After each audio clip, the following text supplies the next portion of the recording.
Selamat bertemu kembali di channel saya, Sihotang Ngaren Official.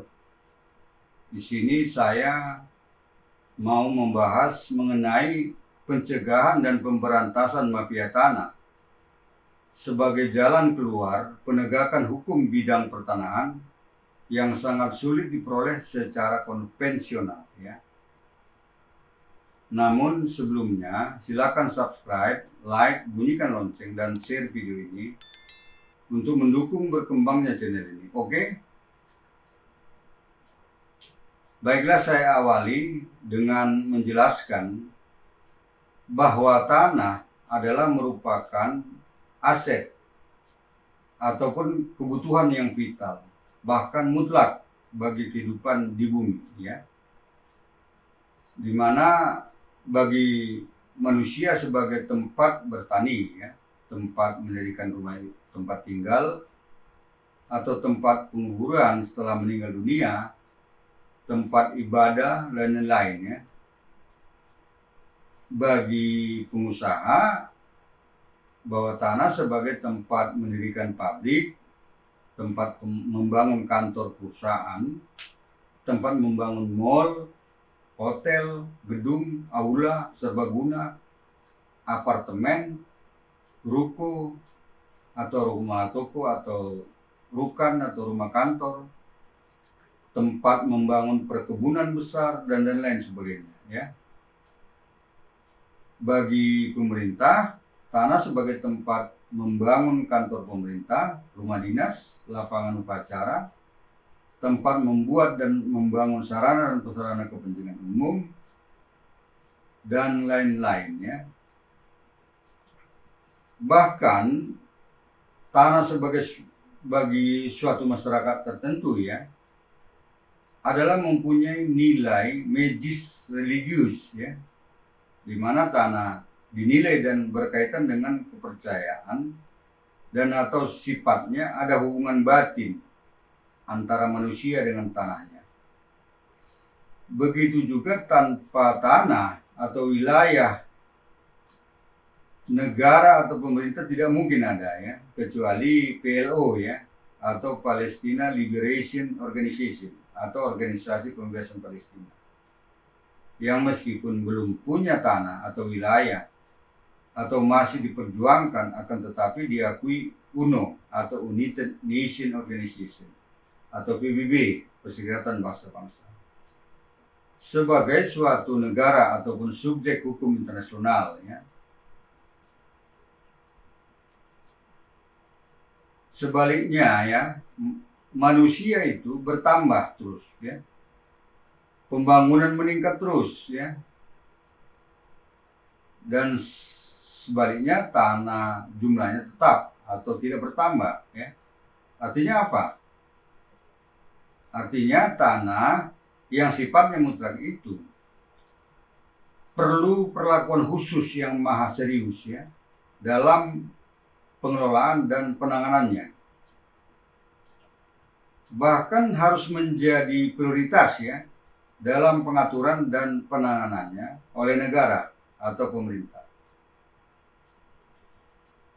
yang terdiri oleh lembaga eksekutif atau presiden, termasuk Kejaksaan Agung dan Kepolisian Negara Indonesia beserta jajarannya masing-masing, sampai ke daerah, termasuk, ya, lembaga yudikatif atau Mahkamah Agung yang beserta jajarannya sampai ke daerah, dan lembaga legislatif atau DPR RI beserta jajarannya sampai ke daerah, serta lembaga konstitutif atau Mahkamah Konstitusi, ya.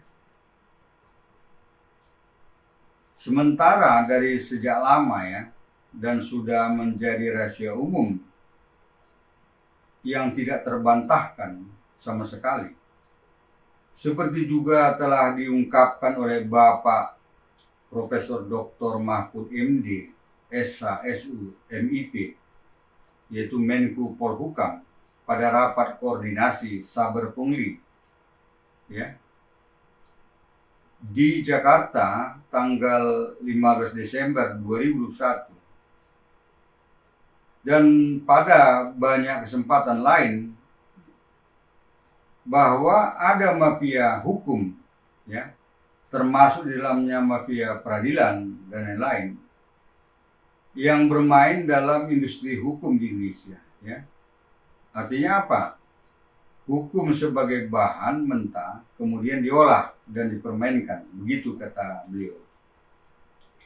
Misalnya atau dicontohkan beliau, orang tidak salah dijadikan kambing hitam atau menjadi bersalah, ya, oleh aparat penegak hukum dengan mencarikan pasal sebagai dasar hukum untuk menjadikan orang tersebut salah.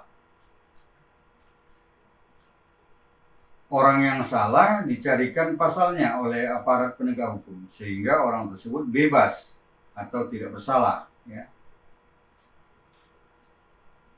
Bahwa 10% penduduk menguasai 70% lahan dan tanah.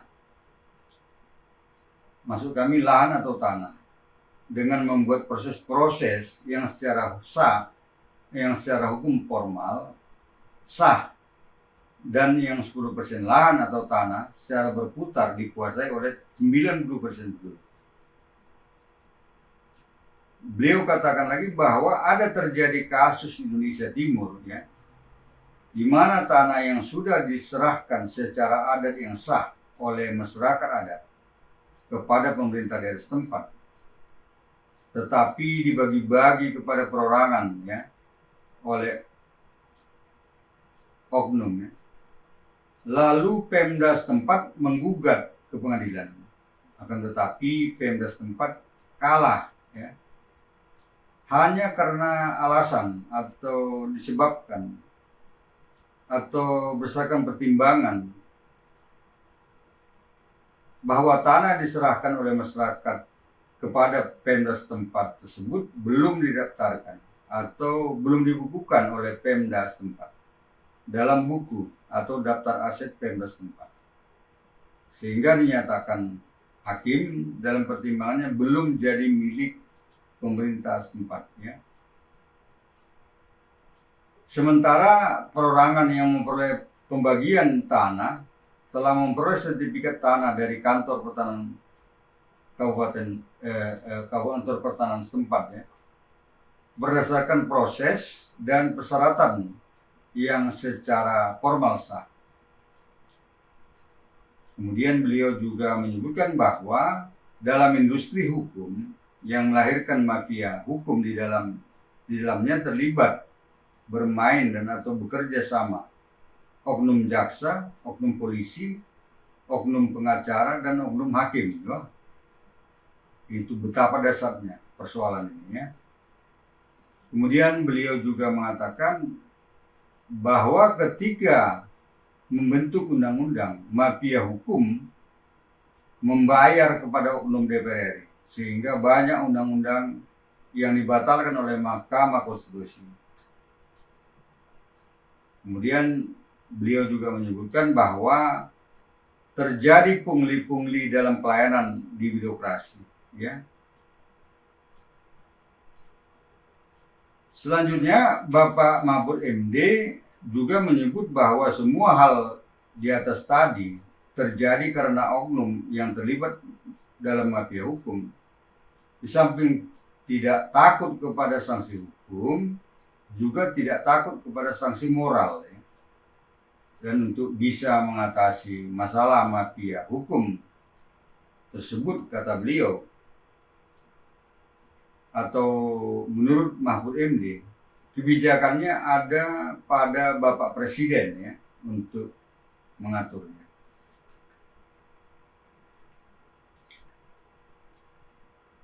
Selanjutnya hal yang senada dengan yang dinyatakan Bapak Mahfud MD tadi, ya, khususnya dalam hal mafia tanah, ya, banyak tokoh dan atau aktivis dan atau pengamat, juga termasuk mantan Menteri Agraria Tata Ruang Kepala BPN Bapak Sofyan Adjalil, ya, yang menyatakan atau mengemukakan bahwa modus terbanyak yang digunakan oleh mafia tanah menurut mantan Menteri Agraria Tata Ruang Kepala BPN Sofyan Adjalil adalah pertama, pemalsuan dokumen tanah, ya.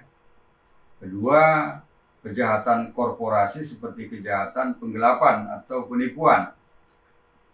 Tiga, pendudukan ilegal atau tanpa hak. Keempat, jual beli tanah sengketa, ya. Dan ditambahkan dari banyak sumber, ya, modus operandi dalam mafia tanah ini yaitu antara lain mencari legalitas di pengadilan, ya. Juga rekayasa perkara, juga kolusi dengan oknum aparat untuk mendapatkan legalitas, juga pemalsuan kuasa, pengurusan hak atas tanah, ya. Juga jual beli tanah yang dilakukan seolah-olah formal, ya. Kemudian hilangnya warka tanah di Kementerian ATR BPN, dalam hal ini Kantor Pertanahan Kabupaten Kota, yang penyebab hilangnya adalah hasil kerjasama dengan mafia tanah dari luar BPN, ya.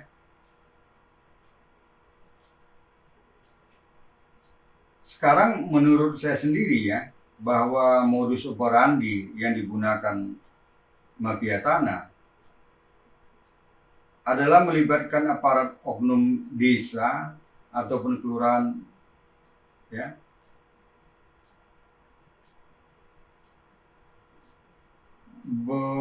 kelurahan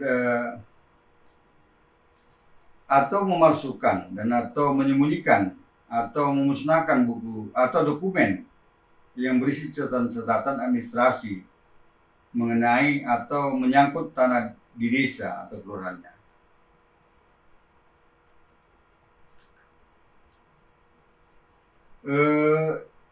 Yang lainnya itu mengurus surat-surat yang diperlukan untuk pengurusan sertifikat di desa sangat sulit, ya. Bahkan harus membayar mahal sekalipun untuk pengurusan tersebut, ya. Maksud kami membayar mahal sekali untuk pengurusan tersebut. Yang lain adalah notaris atau BPAT yang pekerjaannya berkaitan dengan Kantor Pertanahan Kabupaten Kota di wilayah kerjanya.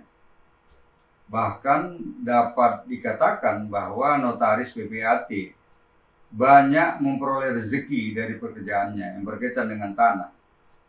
Tidak berdaya bekerja membantu kliennya, ya, untuk menjadi bersih dan lurus menurut hukum. Mengingat Kantor Pertanahan Kabupaten Kota di wilayah kerjanya pada kabupaten kota yang sama, atau mungkin juga ada notaris BPAT yang sengaja atau sebagai bagian dari mafia tanah. Para notaris itu enggan, mungkin takut dengan pihak BPN, ya, pihak Kantor Pertanahan.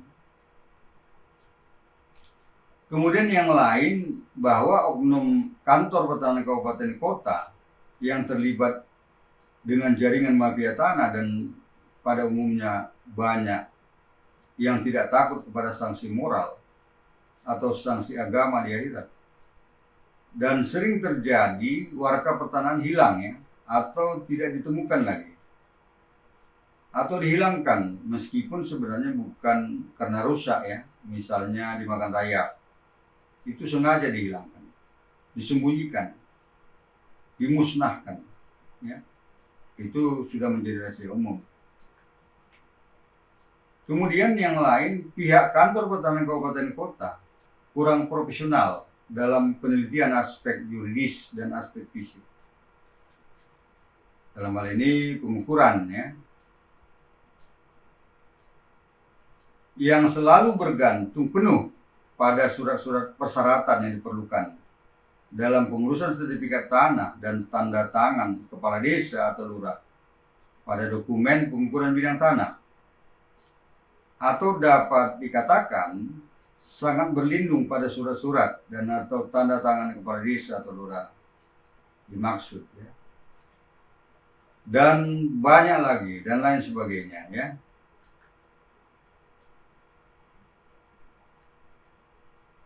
Selanjutnya berkaitan dengan mafia tanah ini perlu saya jelaskan, pada masa pemerintahan mantan Presiden Susilo Bambang Yudhoyono atau SBY pernah menerbitkan Kepres nomor 37 tahun 2009 ya.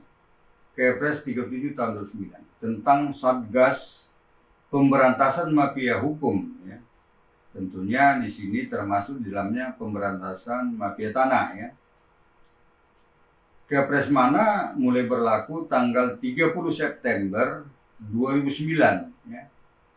Yang isinya antara lain satu, bahwa Satgas Pemberantasan Mafia Hukum dalam upaya pemberantasan mafia hukum berwenang bekerjasama dengan Mahkamah Agung, Mahkamah Konstitusi, Badan Pemeriksa Keuangan atau BPK, Komisi Yudisial, Ombudsman, Kepolisian Negara RI, Kejaksaan Agung, Komisi Pemberantasan Korupsi atau KPK, Kompolnas, Komisi Kejaksaan, Komisi Hukum Nasional, LPSK atau Lembaga Perlindungan Saksi dan Korban, PPATK, Pusat Pelaporan dan Analisis Transaksi Keuangan, Organisasi Profesi Advokat, Organisasi Profesi Notaris, Organisasi Profesi PPAT, dan bekerjasama dengan lembaga negara lainnya. Ya.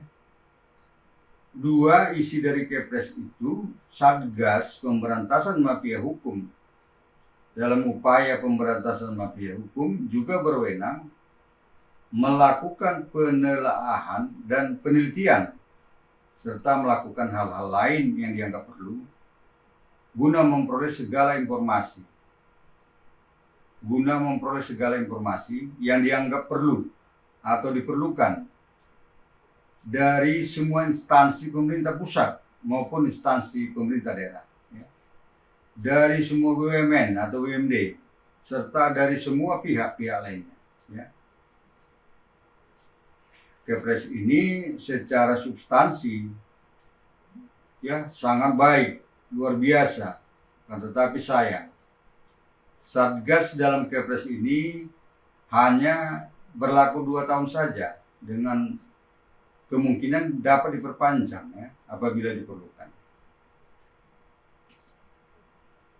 Namun demikian ya, walaupun Kepres ini telah dibuat ya di masa itu, faktanya sampai sekarang tidak berhasil memberantas mafia hukum, termasuk mafia tanah, sampai ke akar-akarnya ya.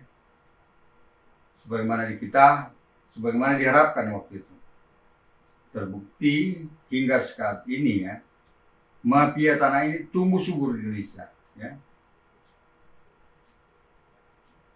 Hal ini diakui oleh Bapak Sofyan Adjalil, mantan Menteri Agraria Tata Ruang Kepala BPN, ketika masih aktif dahulu, ya, yang menyatakan kepada Harian Media Indonesia tanggal 21 November 2021 bahwa mafia tanah memiliki jaringan yang kuat dan luas yang melibatkan oknum aparat mulai dari PPAT, penegak hukum, pengadilan, dan aparat Kementerian Agraria Tata Ruang Badan Pertanahan Nasional. Ya.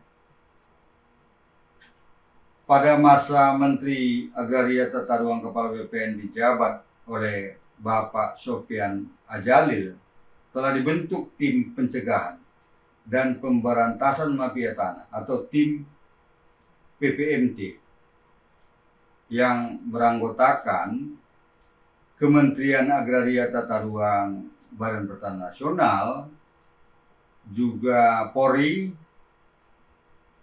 serta Kejaksaan Agung RI. Ya. Wah, ini sudah cukup baik ya. Lalu bagaimana jalan keluar untuk mengatasi masih maraknya mafia tanah ini? Ya.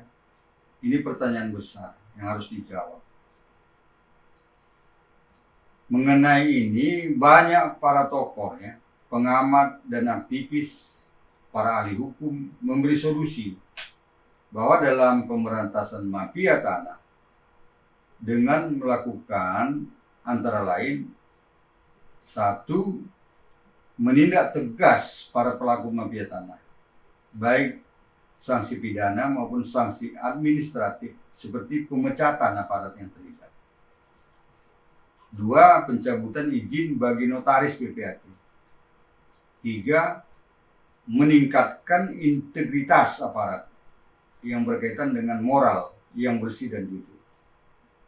Empat, meningkatkan profesionalisme atas kemampuan dan keahlian aparat dalam menjalankan tugasnya, baik teknis maupun bidang hukum. Ya. Selanjutnya, sejak Bapak Presiden Joko Widodo menjabat, beliau sangat berkomitmen untuk memberantas mafia tanah, sehingga beliau meminta mantan Menteri Agraria, Kepala BPN Bapak Sofyan Adjalil ketika itu masih aktif, ya, supaya mencegah dan memberantas mafia tanah. Ya. Di mana untuk itu Bapak Presiden Joko Widodo telah menerbitkan petunjuk teknis nomor 01 garing Juknis garing D.7 Romawi garing 2018 ya, tentang pencegahan dan pemberantasan mafia tanah. Ya. Di mana Juknis ini menyebut pada pendahuluannya, yaitu bagian umum, sebagai berikut ya. A. Bahwa terdapat sengketa, konflik, dan perkara tanah dan ruang yang sulit diselesaikan. Saya ulangi, yang sulit diselesaikan karena terindikasi adanya keterlibatan mafia tanah yang berperan mempengaruhi penanganan dan penyelesaian. Ya. B. Bahwa dalam rangka menghilangkan keterlibatan mafia tanah dalam penanganan dan penyelesaian sengketa, konflik, dan perkara tanah, ruang pada Kementerian Agraria Tata Ruang BPN perlu dilakukan pencegahan ya, dan pemberantasan mafia tanah. Ya. C. Bahwa untuk melaksanakan pencegahan dan pemberantasan mafia tanah dalam rangka menghilangkan keterlibatan mafia tanah dalam penanganan dan penyelesaian sengketa, konflik, dan perkara tanah dan ruang pada Kementerian Agraria dan Tata Ruang BPN, dalam pelaksanaannya perlu diatur dalam bentuk petunjuk teknis. Ya.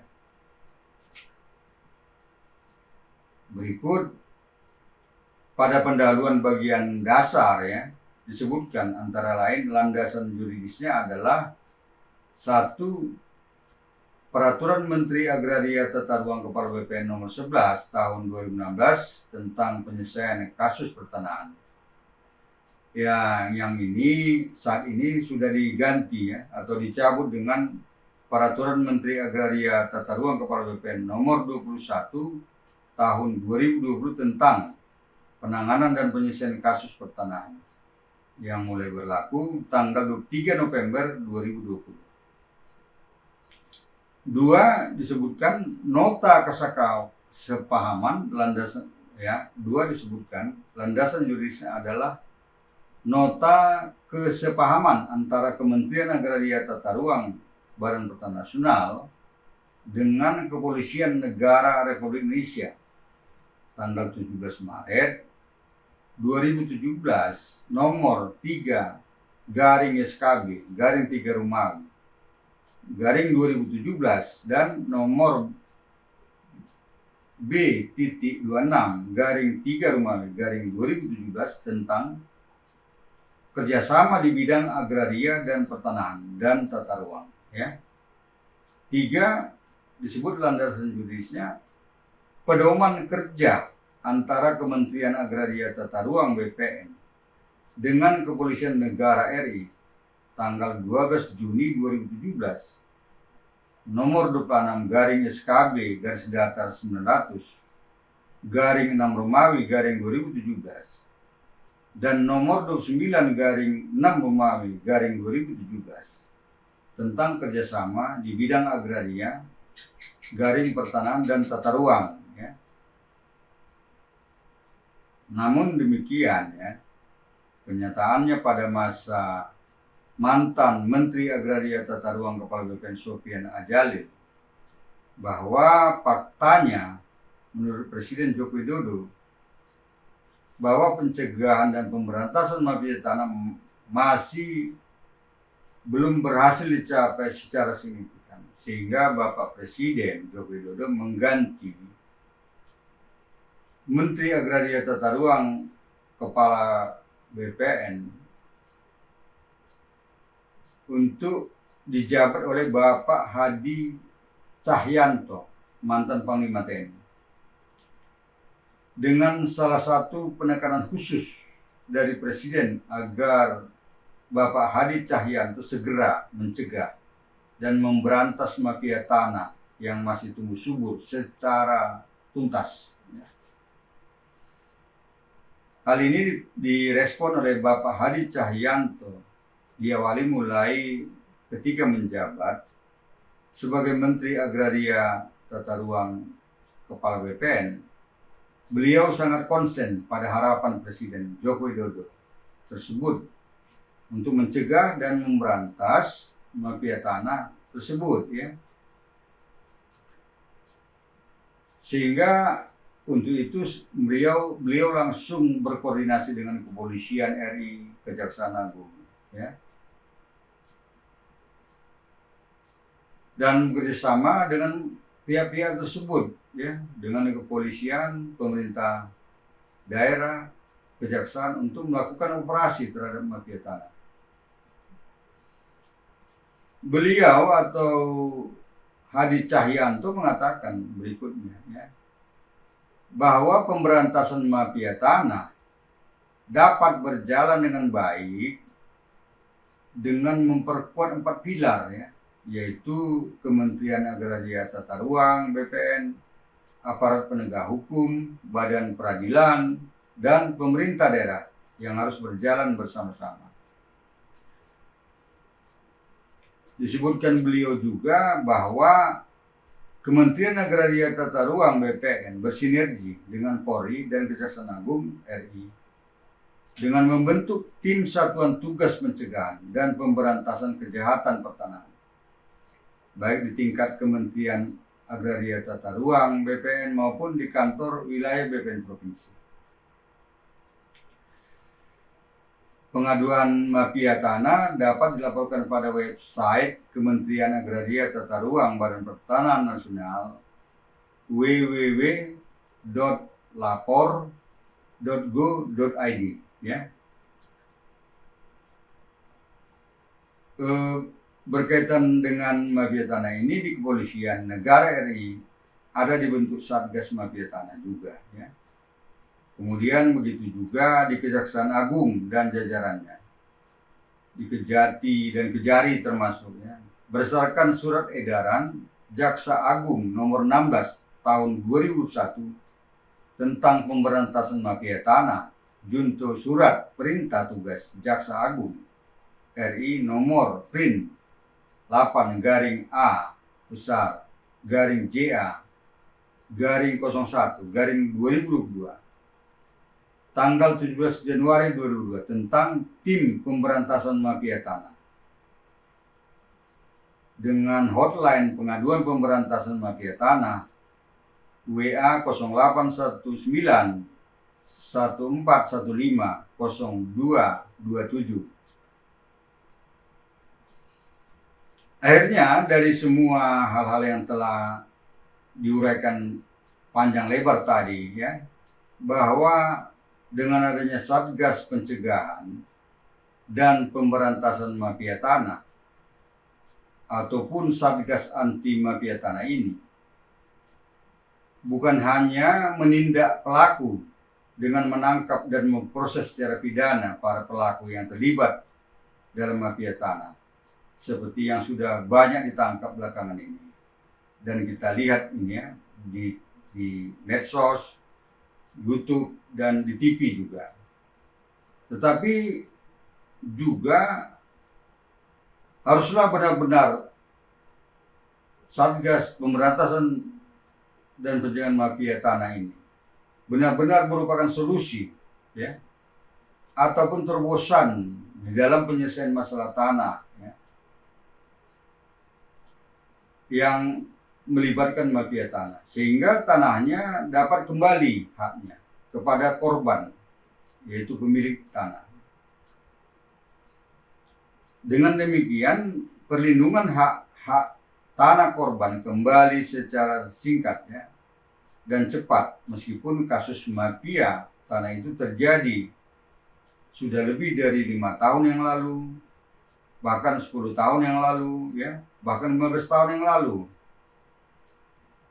Atau dengan perkataan lain, penyelesaiannya dengan mengacu kepada Peraturan Menteri Agraria Tata Ruang Kepala BPN berlaku secara konvensional, jangan dilakukan ya, jangan dengan peraturan konvensional ini, atau menurut prosedur konvensional yang bermuara penyelesaiannya ke pengadilan harus dihindari ya. Kan tetapi berdasarkan diskresi Menteri Agraria Tata Ruang Kepala BPN Bapak Hadi Cahyanto dapat menerbitkan peraturan Menteri Agraria Tata Ruang Kepala BPN yang baru untuk itu ya, yang status hukumnya sebagai lex specialis ya, sehingga dapat langsung menyelesaikan masalah mafia tanah tersebut. Misalnya ya, mafia tanah ya, dalam hal menerbitkan surat-surat keputusan pembatalan sertifikat yang lahir dari hasil pekerjaan mafia tanah,